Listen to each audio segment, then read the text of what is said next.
Bismillahirrahmanirrahim. Assalamualaikum warahmatullahi wabarakatuh. Waalaikumsalam warahmatullahi wabarakatuh. Alhamdulillah, wassalatu wassalam ala rasulillah wa ala alihi wa sahbihi ajma'in. Amma ba'du, rabbi shrah li sadri wa yassir li amri wa uqdatam min lisani yafqahu qawli. Sebelumnya saya mengucapkan banyak-banyak terima kasih kepada Bapak Ibu guru yang sudah meluangkan waktunya kepada saya untuk bisa membantu saya menyelesaikan tugas saya untuk menyelesaikan tugas aksi nyata diseminasi budaya positif di SDN Gadok 01. Mudah-mudahan dengan menyempatkan waktunya Bapak Ibu guru di sini, Allah balas dengan amalan yang berlipat ganda. Amin Allah ya rabbal alamin. Nah, aksi nyata diseminasi ini merupakan rangkaian dari tugas saya sebagai guru yang sedang mengikuti pendidikan calon guru penggerak di angkatan 10 modul 1.4, yaitu tentang budaya positif. Nah, di sini saya sudah mencoba membuat desain aksi nyata saya yang akan coba saya berikan diseminasikan kepada Bapak Ibu semua. Mudah-mudahan dapat bermanfaat dan baik. Di sini saya akan coba menampilkan slide paparan saya terkait tentang aksi nyata diseminasi budaya positif di SD Gadok 01. Nah, ini ya Bapak Ibu. Selanjutnya kegiatan diseminasi ini peserta pelatihan atau Bapak Ibu dapat memahami dan menumbuhkan budaya positif serta dapat menerapkannya di sekolah kita. Ya, jadi dengan saya mendiseminasikan dari mungkin dari ilmu yang saya dapatkan di modul 1.4, saya bisa melakukan diseminasi kepada Bapak Ibu dan diharapkan nanti Bapak Ibu juga dapat menerapkannya juga di kelasnya masing-masing. Di hari ini yang pertama ada yang namanya teori kontrol. Yang kedua, bagaimana seorang bisa berubah dari paradigma stimulus respon kepada pendekatan teori kontrol. Ketiga, ada hukum, konsekuensi, dan restitusi. Lalu agenda yang keempat ada motivasi perilaku manusia. Agenda kelima, budaya positif. Lalu ada agenda keenam, disiplin positif. Yang ketujuh, kebutuhan dasar manusia. Kedelapan, posisi kontrol.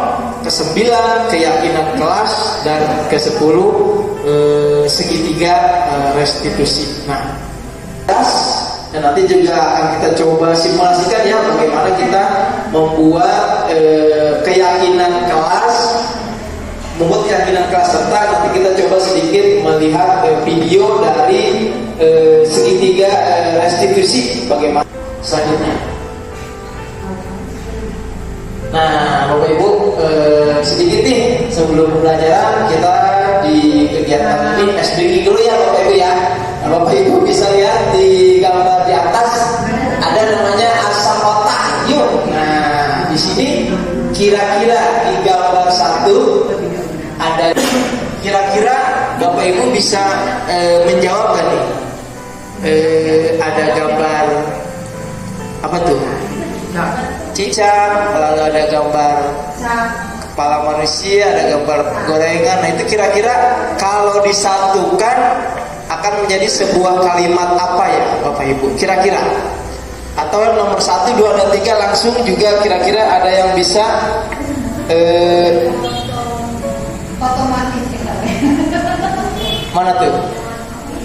Ya, tadi otomatis udah betul tuh, tinggal tambahin lagi. Ini kan ya, nah tinggal ini apa nih? Gambar apa itu? Nah, betul. Yang gambar nomor 2 otomatis naik. Nah, selanjutnya gambar nomor 1 dan 3 nih belum terpecahkan nih, kira-kira Bapak Ibu. Itu gambar apa sih Pak yang di? Ada lah Pak, 3 sih. Nah itu apa? Yang nomor 3. Nah, yang paling pertama itu gambar apa? Ini lagi ngetik. Itu ya. Iya. Ketika Betul, ketika apa tuh?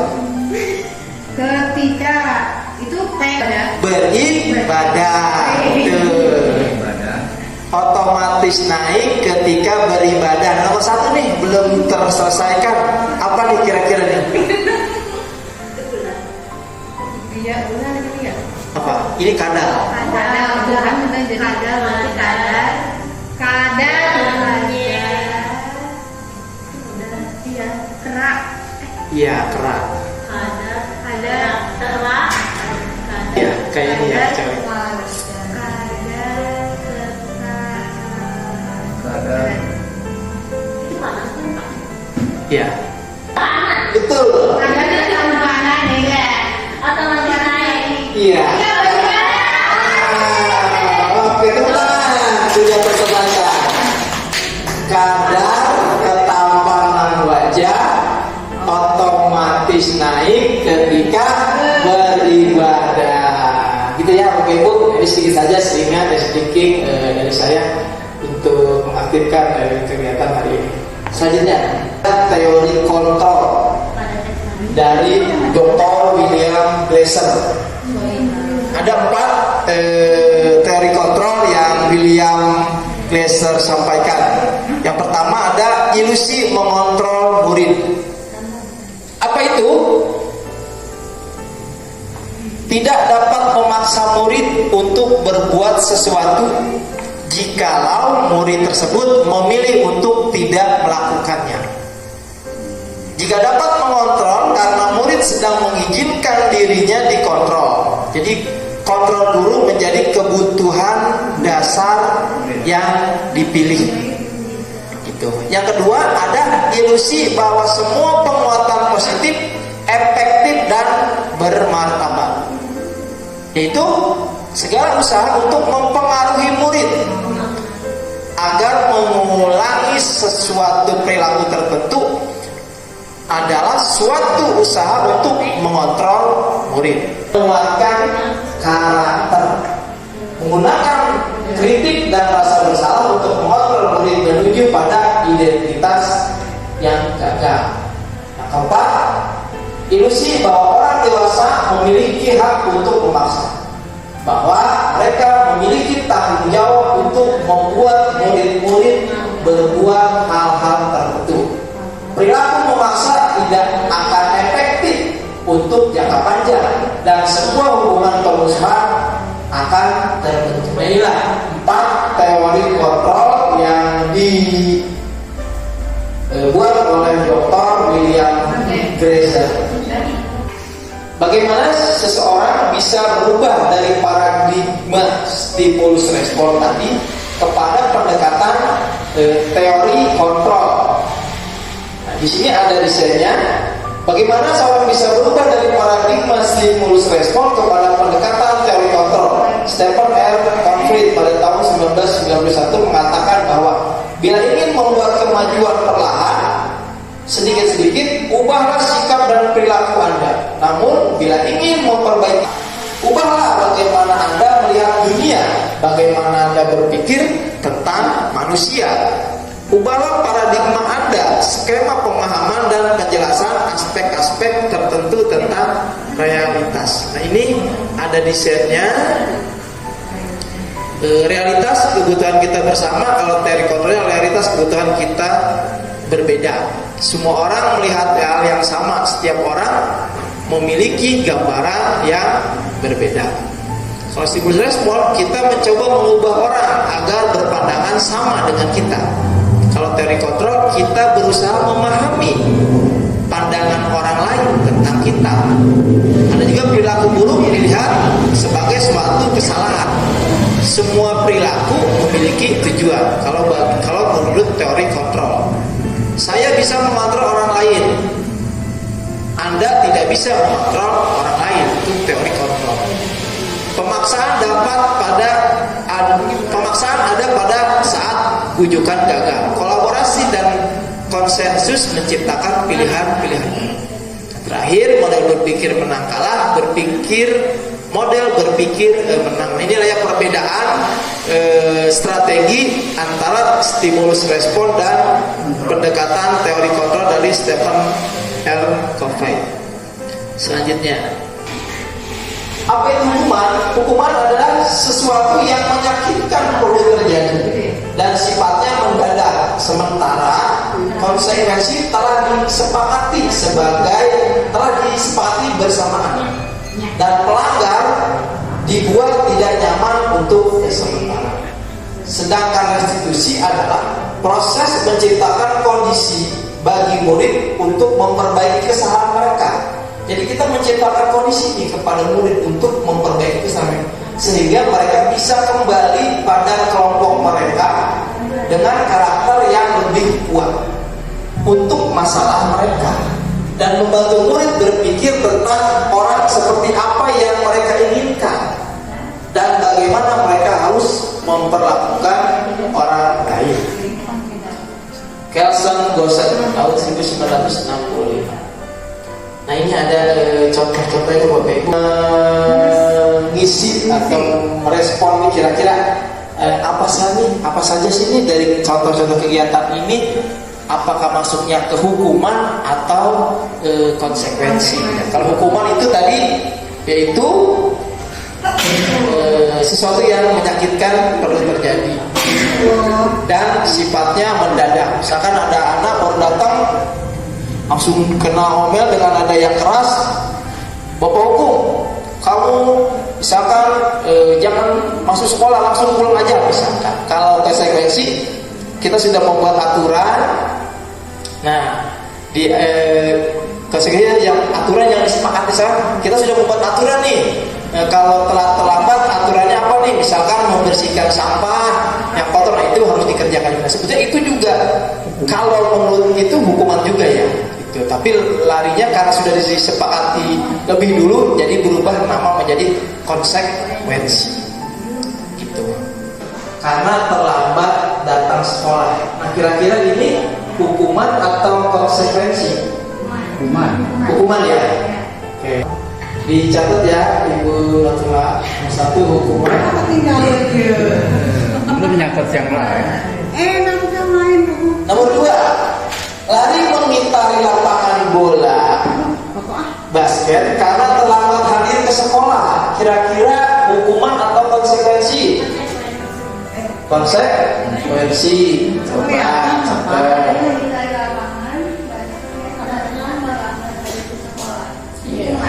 Hukuman, boleh. Nanti ini semuanya ada jawabannya. Nanti kita cross check aja apakah jawaban kita sesuai atau belum sesuai dengan yang kita jawab. Nomor 3, membersihkan coretan yang dibuat di meja kelas.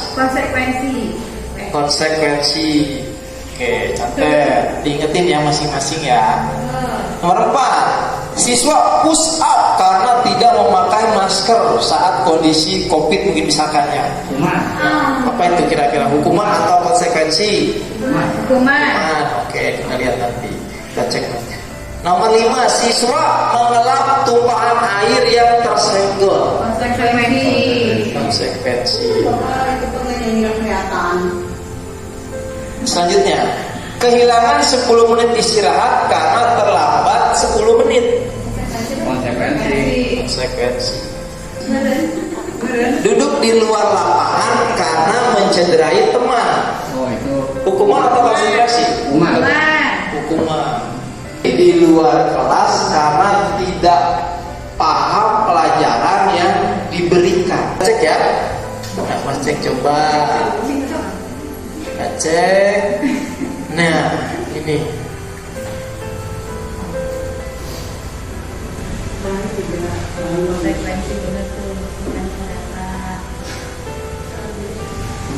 Yang hukuman hanya nomor apa, Pak? Ya, hukuman ada di nomor 2, 4, 7, 8 ya. Sementara konsekuensi atau sanksi 1, 3 dan 5, 6 ya. 5, jadi semuanya saling 4 ya. Konsekuensi 4, 4, hukuman 4. Gitu ya Bapak Ibu ya. Jadi paham ya, mana hukuman, mana aborsi. Nanti juga ini PPT-nya akan saya share dibagikan kepada Bapak Ibu sebagai pedoman, boleh nanti merupakan sebuah dorongan, rangsangan maupun keinginan yang dijadikan sebagai dasar dari seseorang untuk mengerjakan sesuatu agar dapat mencapai tujuan tertentu. Dengan untuk memotivasi bisa muncul dari ekstrinsik atau eksternal kita ataupun intrinsik atau dari dalam. Motivasi intrinsik adalah motivasi yang muncul karena adanya keinginan untuk mendapatkan imbalan atau menghindari hukuman. Sementara motivasi intrinsik adalah motivasi yang muncul dari dalam diri untuk mencapai sesuatu demi memuaskan diri sendiri. 1. Untuk menghindari ketidaknyamanan atau hukuman. 2. Untuk mendapatkan imbalan atau penghargaan. 3. Untuk menjadi orang yang mereka inginkan dan menghargai diri sendiri dengan nilai-nilai yang mereka percaya. Ada 3 motivasi perilaku manusia. Yang baik sih yang nomor 3 ya Bapak Ibu. Nah ini contoh motivasi perilaku manusia. Jika murid memiliki motivasi untuk menghindari ketidaknyamanan atau hukuman dan untuk mendapatkan imbalan penghargaan dari orang lain, maka motivasi yang ada pada anak adalah motivasi eksternal namanya. Sementara guru berupaya menumbuhkan motivasi internal agar siswa menjadi pribadi yang menghargai diri sendiri dengan nilai-nilai mereka. Mereka percaya hindari hukuman dan pemberian penghargaan yang berlebih agar meminimalisir motivasi eksternal yang ada. Itu ya Bapak Ibu. Keyakinan dan kebiasaan di sekolah berpihak pada murid agar dapat dikembangkan menjadi pribadi yang kritis, penuh hormat dan ada disiplin positif, kebutuhan dasar manusia, posisi kontrol, keyakinan kelas dan segitiga restitusi. Disiplin positif dan nilai kebajikan. Ada menurut Kahadir dan menurut Nusa bisa Bapak Ibu baca aja. Intinya dari dua pendapat di atas dapat disimpulkan bahwa murid yang memiliki disiplin positif akan memiliki motivasi internal yang tinggi dalam menguasai diri untuk melakukan tindakan yang sesuai dengan nilai-nilai kebajikan universal. Tuhan bertahan hidup, kedua kasih sayang dan rasa diterima, ketiga penguasaan, keempat kebebasan, dan kelima kesenangan. Nah, ini kelima kebutuhan dasar sebagai manusia menurut William Blaser. Posisi kontrol yang pertama ada penghukum, lalu ada pembuat rasa bersalah, yang ketiga teman, yang keempat pemantau, dan yang kelima manajer. Nah ini ada ininya nih Bapak Ibu, ada contoh videonya. Apa sih yang disebut posisi kontrol penghukum, pembuatan rasa bersalah, posisi kontrol sebagai teman, sebagai pemantau maupun sebagai manajer. Nah ini akan coba saya tampilkan ya slide videonya agar bisa kita dapat perhatikan bersama untuk bisa kita pelajari dan kita praktekkan di sekolah. Menurut saya ini penting sekali karena sebelumnya juga saya kurang paham, tapi dengan seperti ini saya jadi tahu kita ada di posisi mana saat ini dalam memberikan pembelajaran posisi yang baik untuk anak. Di Zoom itu aku biasanya kalau di dekat sana juga banyak isu memotong dan itu tak akan mereka ini ternyata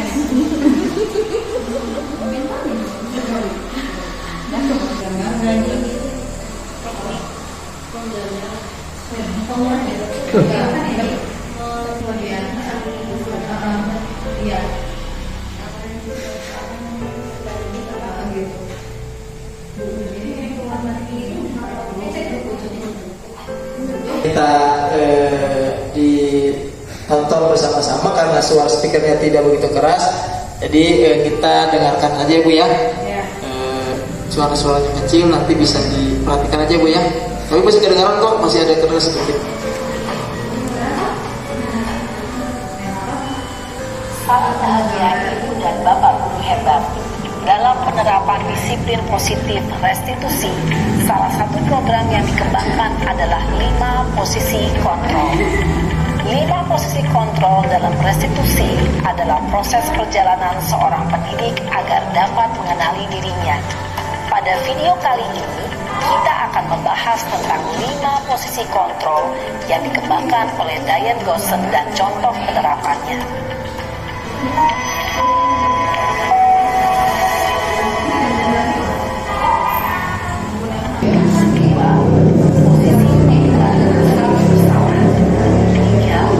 Posisi teman. 4. Posisi pemantau atau monitor. Dan 5. Posisi manajer. Untuk lebih memahami kelima posisi tersebut, mari kita saksikan kasus Naren yang terlambat hadir 20 menit di sekolah dan melihat bagaimana kelima posisi kontrol dalam menghadapi masalah tersebut.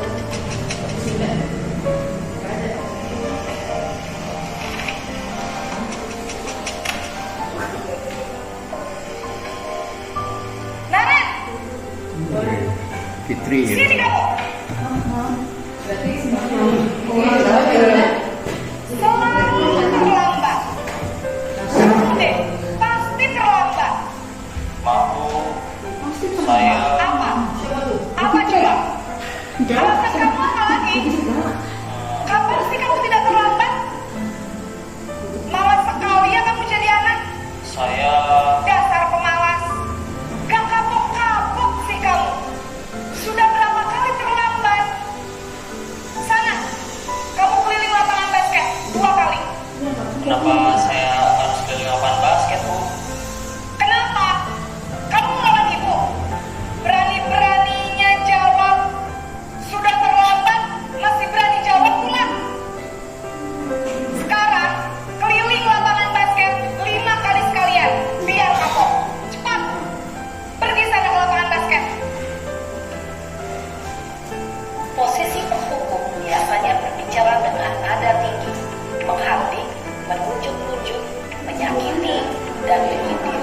Hukuman bisa berupa fisik maupun psikis.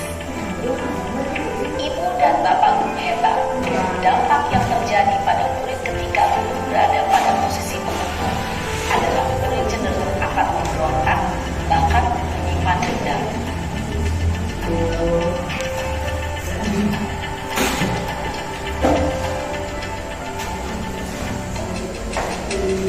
Nah ini video yang kedua yaitu pembuat rasa bersalah. Nah, tadi posisinya video penghukum. Nah, sekarang yang pembuat rasa bersalah. Naren!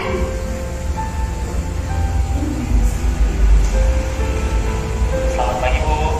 Naren, kamu kenapa terlambat lagi, nak? Ya Tuhan, Naren, kamu senang ya bikin ibu susah ya? Kalau kamu terlambat lagi, nanti ibu yang ditegur bapak kepala sekolah, nak. Disangka ibu tidak bisa membina kamu. Duh, gimana ini? Maaf, Bu. Duh, Gusti Naren, kamu suka ya kalau ibu tegur bapak kepala sekolah? Terus, sekarang ibu harus tulis apa ini di buku absen? Ini kamu sudah sering terlambat loh. Ibu harus apa coba? Maaf, Bu. Maaf sekali. Ya sudah, lain kali jangan bikin ibu susah lagi ya nak ya. Ibu tidak akan kuat lagi kalau kamu gini terus. Bisa jantungan kalau ibu tegur bapak kepala sekolah. Sana cepat ke kelas. Maaf ya, Bu. Maaf sekali. Nah inilah simulasi video pembuat Posisi rasa rasa bersalah. bersalah berbicara dengan nada tenang, cenderung lembut. Namun kata-kata yang diutarakan membuat murid merasa menjadi orang yang gagal, memandang buruk dirinya sendiri, merasa tidak berharga, dan tidak sanggup membahagiakan orang lain. Ketika guru mengambil posisi penghukum,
kejar, Bu. Ya sudah sana, nanti lain kali larinya lebih kenceng lagi ya, biar gak terlambat lagi. Bikin seneng ibu, demi ibu, bisa kan? Bisa, Bu. Ya sudah sana masuk kelas, ibu beresin urusan absen kamu.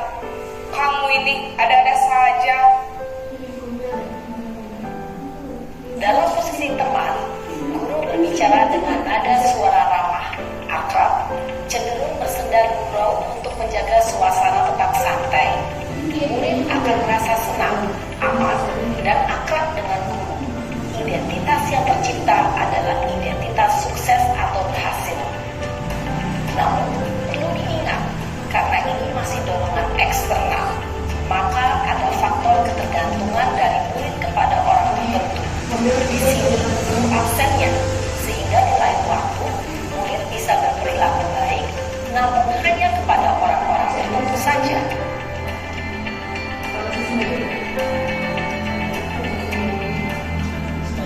Posisi pemantau atau monitor.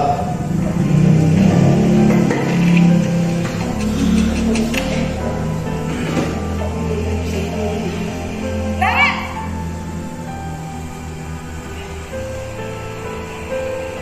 Selamat pagi, Bu.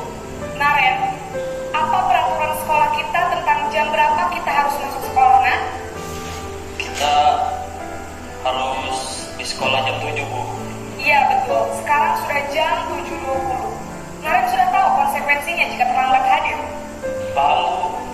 Saya harus tinggal kelas pas jam istirahat selama 20 menit. Iya benar, konsekuensinya demikian. Jadi nanti jam 9.30 pas istirahat, kamu harus tinggal di kelas, kerjakan tugas tambahan untuk ketertinggalan kamu, ya? Baik, Bu. Posisi pemantau mengandalkan penghitungan atau data untuk mengontrol murid. Guru mengarahkan murid berdasarkan peraturan dan konsekuensi. Seorang pemantau menunjukkan bahasa tubuh dan ekspresi wajah yang datar dan cenderung formal.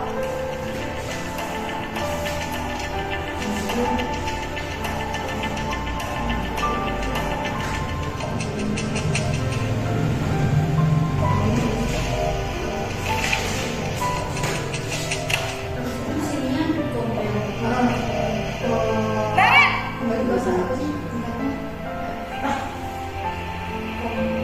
Selamat pagi, Bu. Selamat pagi, Naren. Maaf, Bu. Saya terlambat. Iya, sekolah masuknya jam 7, sekarang sudah jam 7.20. Jadi sekarang bagaimana ini, Naren? Maaf, Bu. Saya lupa setel alarm saya semalam. Baiklah, menurut kamu, keyakinan sekolah yang mana yang perlu kamu tingkatkan? Menghargai diri sendiri dan orang lain mungkin, ya, Bu. Setuju. Jadi, apakah Naren meyakini prinsip saling menghormati tersebut? Iya, Bu. Saya meyakininya. Apakah Naren bersedia memperbaiki masalah keterlambatan ini? Bersedia, Bu. Bagaimana kamu akan perbaiki masalah keterlambatan ini? Saya akan coba untuk tidak lupa menyetel alarm saya, Bu. Baik, kalau Naren kamu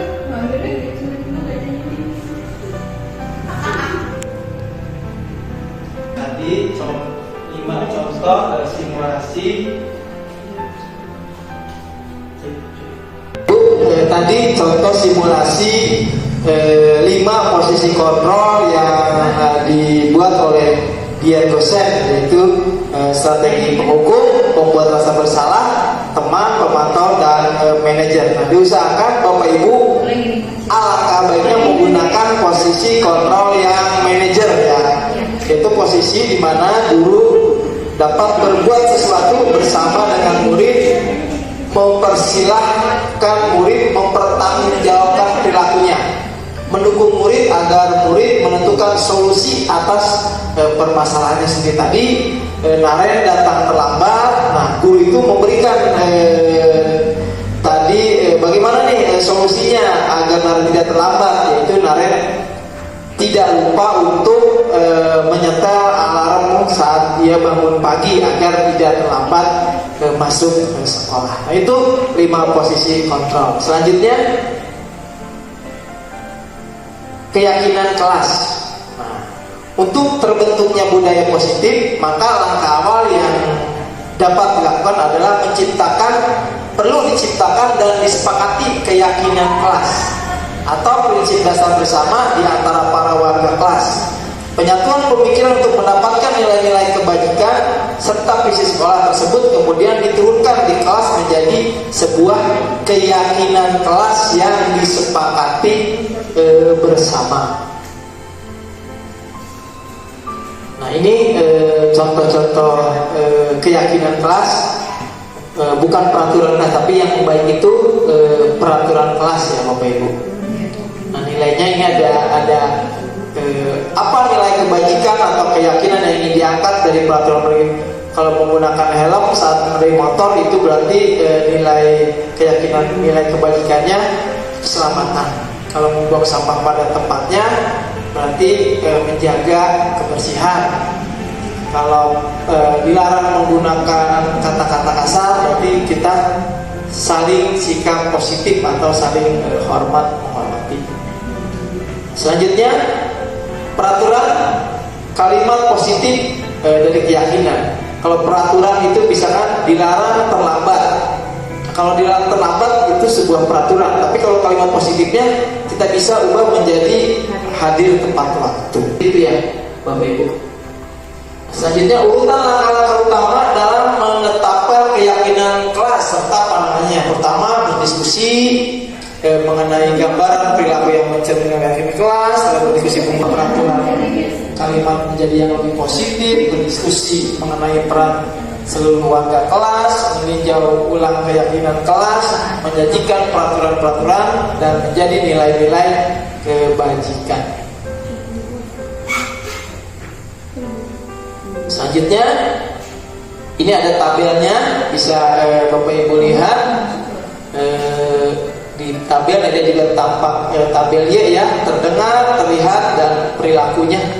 Ada contoh-contohnya. Kalau terdengar, satu orang berbicara, yuk saya bantu, kita bisa selesaikan bersama. Kalau terlihat, bertempat terhadap peraturan, memegang barang milik orang lain, sementara berperilaku, tersenyum ramah, memberikan salam dan sebagainya.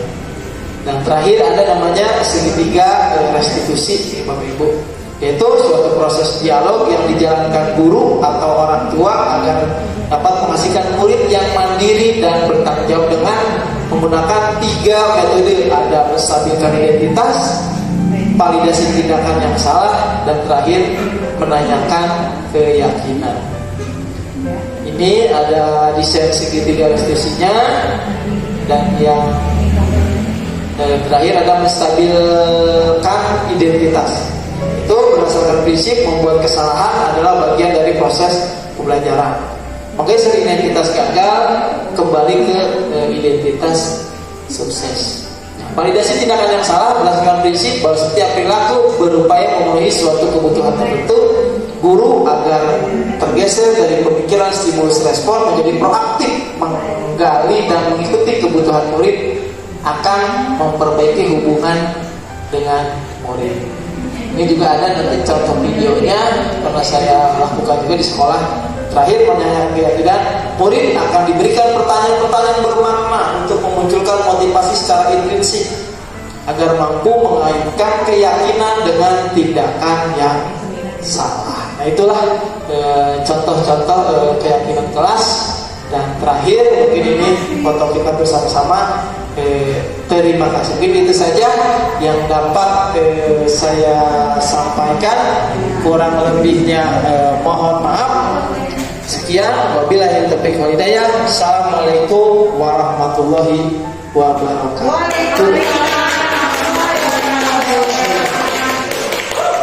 Tulisannya padahal belum selesai. Baik, selanjutnya kita akan mendemonstrasikan bagaimana kita membuat sebuah keyakinan kelas yang akan kita nanti coba praktekkan ke kelas kita masing-masing ya Bapak Ibu. Yang pertama di bagian 1 kita membuat menggali peraturan-peraturan yang perlu disepakati bersama. Nanti ada stiker note yang bisa Bapak Ibu tulis di situ peraturan apa saja. Jadi seolah-olah kita simulasikan Bapak Ibu guru sebagai murid ya. Jadi apa nih peraturan yang ingin kita buat di kelas? Misalkan jangan buang sampah sembarangan, masuk tepat waktu gitu kan. Terus misalkan dan yang lainnya. Jadi Bapak Ibu bisa membuat sebuah peraturan, tulis di situ, nanti kita coba tempelkan di stiker note bagian satu ini. Itu yang saya tahu itu. Sekarang di bagian satu ini bisa diberikan oleh Bu, akan dibantu oleh Bu Fitri untuk diberikan kepada rekan-rekan bersama-sama. Contohnya tadi. Maaf. Yang mana ya? Aku nulis nggak Pak? Boleh. Boleh.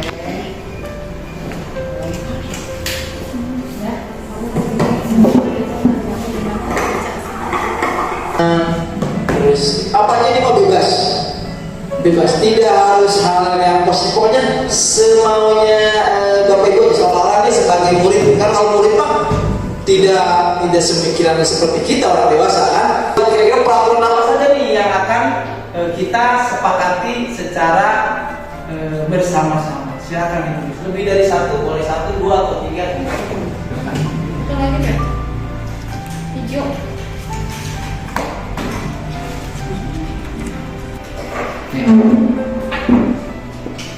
Sudah Pak.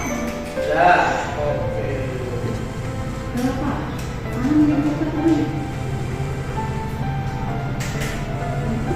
Oke, yang bosan bisa dikumpulkan melalui Ibu Fitri untuk disimpan di bagian satu tempel. Jadi ini kita mensimulasikan Bapak Ibu sebagai siswa-siswi menuliskan peraturan-peraturan yang akan kita gunakan sebagai keyakinan kelas kita di kelas. Itu yang perlu.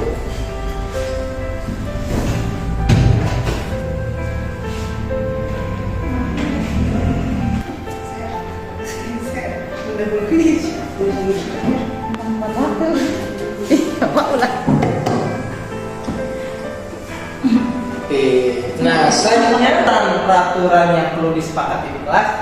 Selanjutnya kita mengubah peraturan-peraturan yang sudah dibuat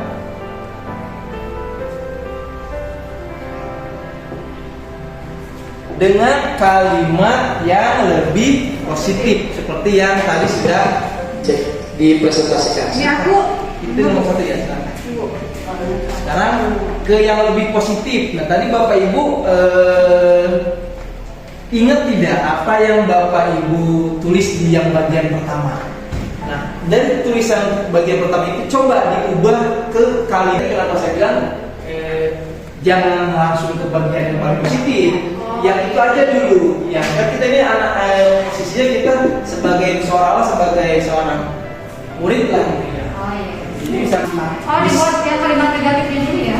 Iya, bisa Bapak Ibu buat sekarang kalimat yang lebih positifnya dari yang kalimat yang tadi Bapak Ibu buat.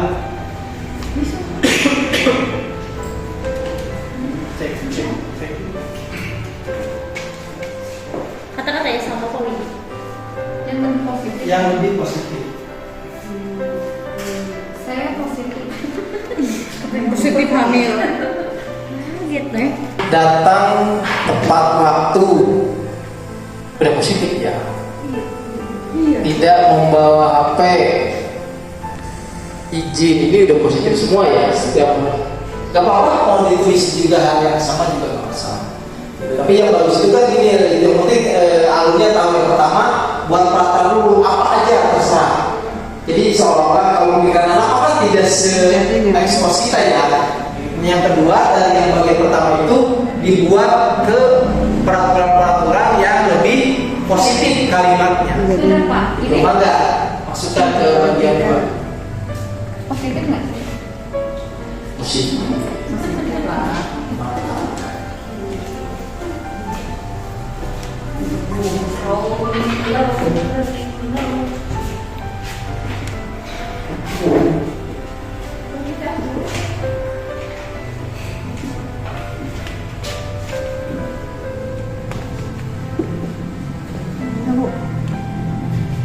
Bedanya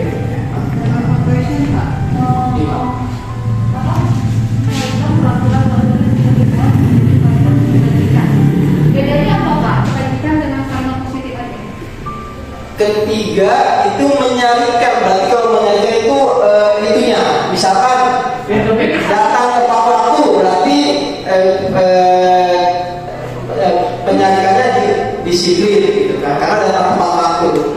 Misalkan buang sampah sembarangan, berarti kebersihan kelas. Gitu. Jadi yang lebih formal lagi kan? Itu contohnya. Untuk iya, untuk yang bagian tiga ya.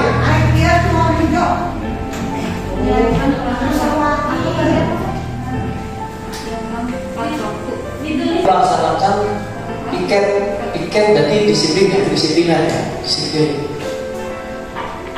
Apa tadi beda?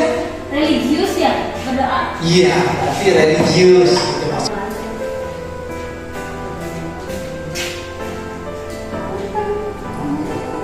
Ibu Martula.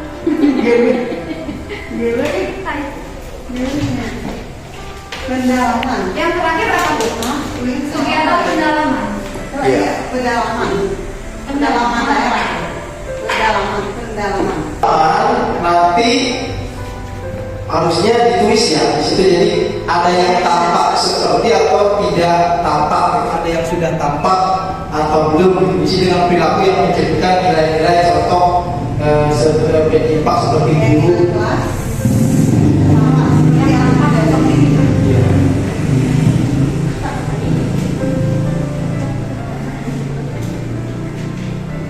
Oh, benar Pak. Pak itu Pak Ustadz kasih.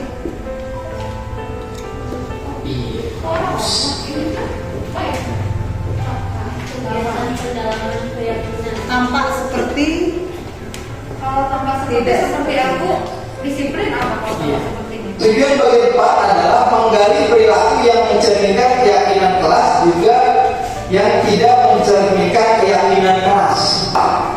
Contoh misalkan yang terlihatnya seperti misalkan kalau ramah itu sering tersenyum gitu kan, sering saling menghormati gitu, saling sapa gitu. Nah kalau yang tidak tampaknya berarti seperti kurang menghormati gitu atau acuh, nah gitu. Itu bisa diisi di bagian 4, sudah tampak atau belum. Nih pendalaman keyakinan kelasnya, contohnya dari yang iya atau cuek gitu.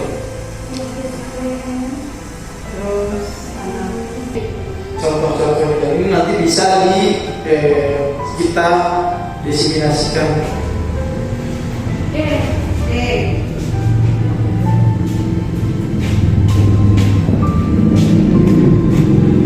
Tidak suka tersenyum. Iya. Kesomean. Misalkan waktu bekerja tidak, kalau yang tidak tampak tidak mendengarkan guru, itu juga kan sebagai contoh. Tidak somean ya Pak ya? Iya. Saya itu ya. Harus somean. Somean. Iya, mendengarkan guru, somea, terus apa lagi nih? Tekun dalam bekerja, menyimak guru, itu juga bagian dari. Bagian limanya mana ya Pak? Di mana ya? Di Bawahnya.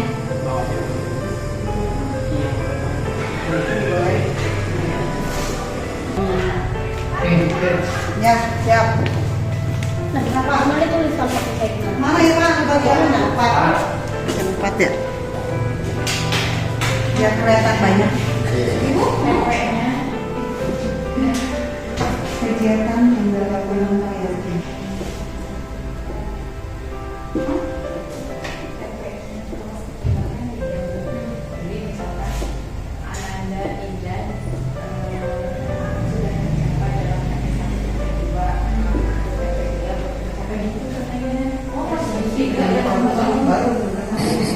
Boleh juga saya dan kata akademik kayak nggak bervariasi gitu.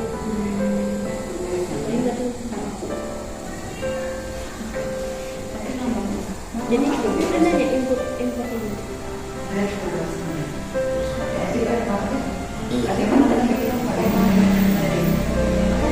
ini. Kegiatan pendalaman keyakinan kelas, tugas saya dan tugas kamu. Maksudnya tugas saya itu diri kita sebagai guru itu apa saja, dan tugas kamu murid kita itu tugasnya apa di kelas. Bisa kalian Bapak Ibu tulis di stiker note untuk diisi di bagian 5. Contoh misalnya tugas kita sebagai guru mengajar, mendidik, gitu kan, memberi nilai, membuat keyakinan kelas, gitu. Nah, apa tugas murid? Belajar, gitu kan. Terus juga mendapat ilmu, mendapat nilai. Itu bisa Bapak Ibu tulis di bagian 5 ini tentang pendalaman dari keyakinan kelas yang kita sepakati bersama. Bapak, saya pikir misalnya tugasnya guru itu membimbing anak, Betul. menghilangkan kalimat negatif menjadi sebuah kalimat yang lebih Betul sekali itu, Ibu, betul. Ya. Atau boleh keluar dari tentang keyakinan kelas ini. Boleh. Betul, tidak? Silakan. Lalu nanti ada lagi nih, tugas guru bukan dan tugas murid bukan. Jadi tugas guru, contohnya tugas guru bukan menyakiti dan disakiti kepada anak. Ibu membuat 2 stiker note. Yang pertama pendalaman keyakinan tugas saya dan bukan tugas saya. Yang kedua tugas kamu dan bukan tugas muridnya. Ya, jadi murid tugasnya apa? Nah, yang murid tugasnya tidak apa. Jadi buat 2 stiker note. Yang tugasnya yang membuat membuat keyakinan kelas sama yang tidaknya apa. Silakan Bapak Ibu coba isi.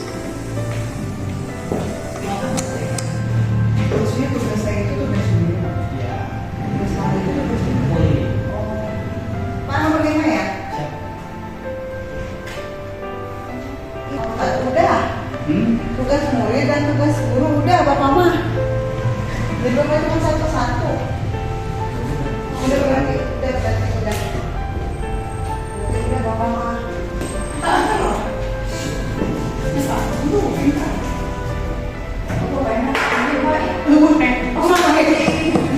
Tugas guru sama anak bisa pindah.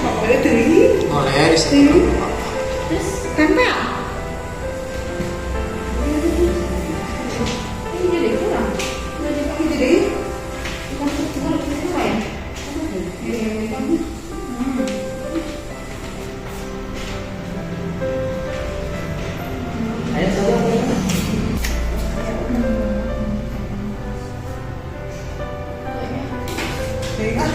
Tinggal ini lah.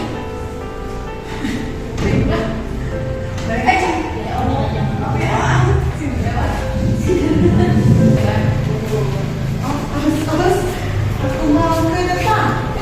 Belajar di depan. Aku mau sekolah. Diam kita. Aku mau bawa pergi guru. Dia tidak. Aku mau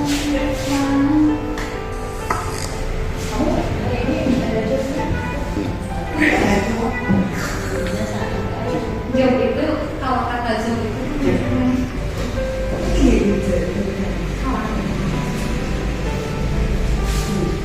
Bapak Ibu, nah ini tadi kita sudah coba mendemonstrasikan bagaimana cara membuat keyakinan kelas. Ada 5 bagian yang harus kita coba selesaikan. Di bagian-bagian ini alhamdulillah kita semuanya sudah masuk ke 5 bagian. Bagaimana tadi di bagian pertama kita sudah menggali peraturan-peraturan yang perlu kita sepakati di kelas. Contohnya tadi ada yang setiap ingin keluar kita izin, kan? Datang kita tepat waktu, lalu juga laksanakan piket sebelum dan sesudah belajar. Itu sudah contoh peraturan-peraturan dari setiap warga di kelas. Unjuk tangan ketika mau bertanya, lalu juga kita membuang sampah pada tempatnya. Ini adalah isian dari Bapak Ibu guru yang sudah coba untuk menggali peraturan-peraturan yang perlu disepakati di kelas. Di bagian 2 kita coba berubah peraturan-peraturan yang sudah dibuat dengan kalimat yang lebih positif, seperti tadi setiap warga melaksanakan piket di kelas, hadir lebih tepat waktu, berdoa sebelum dan sesudah belajar, juga siswa harus tiap hadir tepat waktu, dan yang lainnya. Itu ya Bapak Ibu. Dari bagian 3 kita mencoba menyarikan peraturan yang sudah dibuat menjadi nilai kebajikan atau keyakinan. Seperti tadi sudah disusun ada disiplin, religius, kebersihan, dan yang lain. Di bagian 4 kita membuat kegiatan pendalaman dari keyakinan kelas. Apa yang sudah tampak, kedisiplinan, religius sudah tampak. Semua juga ada berdoa, juga sudah tampak. Yang kurang tampak, tidak tampak itu tidak religius, tidak berdoa, lalu tidak berdoa setelah belajar, dan yang lainnya. Terakhir di bagian 5 ada kegiatan pendalaman keyakinan kelas. Tugas saya dan tugas kamu. Apa tugas guru? Mendidik peserta didik, mengayomi, lalu juga tugas peserta didik secara bergotong royong seluruh warga sekolah menempelkan kalimat keyakinan kelas. Tugas saya sebagai guru membimbing peserta didik menyusun kalimat negatif dan positif. Tugas murid belajar dengan nyaman, mematuhi peraturan sekolah. Lalu ada juga tugas saya sebagai guru mendidik, membimbing anak, membiasakan anak berdoa, tugas anak belajar, dan lain-lain. Mungkin ini yang sudah coba kita isi bersama-sama. Nah, ini nanti Bapak Ibu guru bisa coba presentasikan di kelasnya masing-masing untuk dapat mendesain sebuah keyakinan kelas yang akan kita buat dan kita sepakati bersama-sama. Agar apa? Agar nanti peserta didik atau anak didik kita tahu atau dia juga hafal terhadap keyakinan kelas yang sudah disepakati bersama. Mungkin itu saja ya Bapak Ibu guru yang dapat saya sampaikan. Nah, terkait dari presentasi dan tentang keyakinan kelas ini, selanjutnya kita sharing aja ya, kita sharing, diskusi, kita saling bertanya jawab. Mudah-mudahan kita bisa memecahkan permasalahan secara bersama-sama guna peningkatan kualitas pembelajaran yang kita berikan kepada. Itu saja yang dapat saya sampaikan. Terima kasih. Assalamualaikum warahmatullahi wabarakatuh.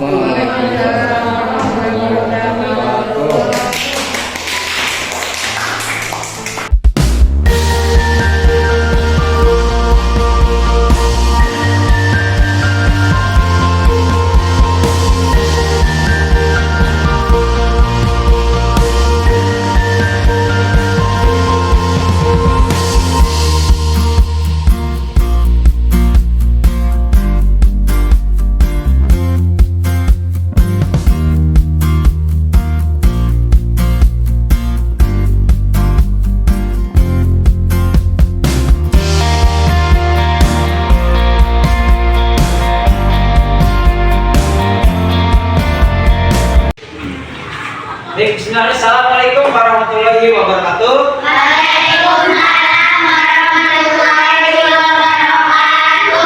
Selamat pagi anak-anak sehat, senang sekali Bapak dapat berjumpa lagi dengan kalian dalam mata pelajaran PJ. Dan anak, hari ini kita akan belajar tentang Athletic Kids.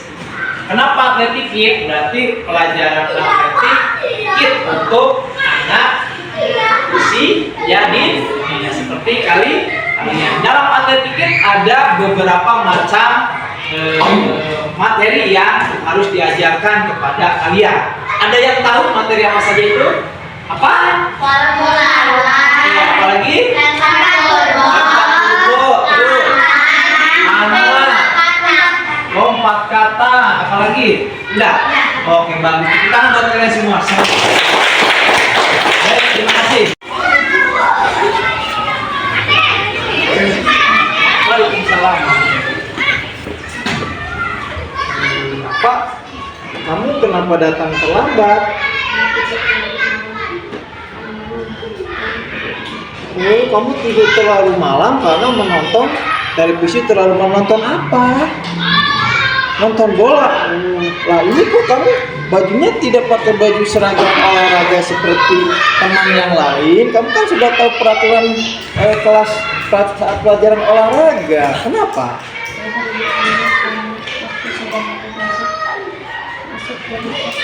Oh,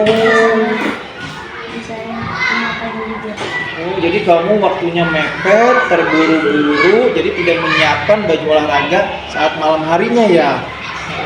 Terus apa perbaikan yang akan kamu lakukan saat kamu melakukan kesalahan ini? Apa kira-kira keyakinan kelasnya?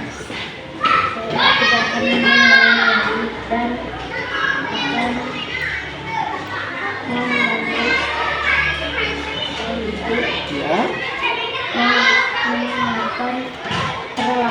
Iya, berarti kamu berjanji tidak akan melakukannya lagi, dan sebagai konsekuensi dari kesalahan kamu akan membantu menyiapkan peralatan untuk materi praktek hari ini. Itu janji tidak melakukan lagi.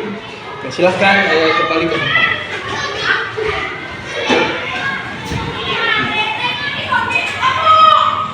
Silakan dibuka. Ya. Ya, terima kasih. Bagaimana Pak tentang kasus lagi dari yang sudah kita simulasikan? Ini kamu berarti datangnya telat karena kamu begadang ya. Coba Kak Widi ingin tanya, kenapa kamu bisa begadang? Kenapa kamu bangunnya terlalu pagi itu karena apa? Begadang ya? Menonton apa? Apa yang harusnya kamu lakukan agar kamu tidak begadang, tidak tidurnya tidak terlalu pagi? Apa yang harus kamu lakukan? Kamu harus tidur tepat waktu.